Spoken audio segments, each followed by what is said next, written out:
Hi hello friends, നമുക്കും ഒരു trending ആയിട്ടുള്ള മസ്ക ബൺ ഉണ്ടാക്കാം.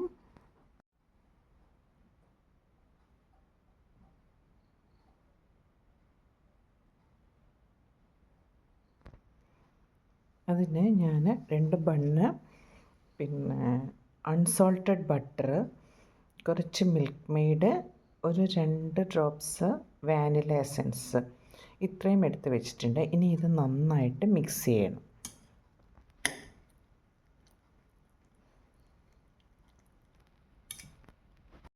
ബണ്ണെടുത്ത് നടുവേ ഇങ്ങനെ കട്ട് ചെയ്തെടുത്തിട്ടുണ്ട്. ഇനി ഇതിനകത്തേക്ക് നമുക്ക് മിക്സ് ചെയ്ത് വെച്ചിരിക്കുന്ന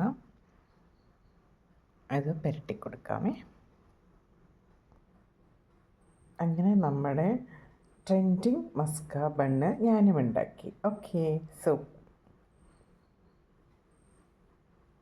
ഞാൻ അധികം സ്വീറ്റ് ആയതുകൊണ്ട് ആഡ് ചെയ്തിട്ടില്ല. ഓക്കെ.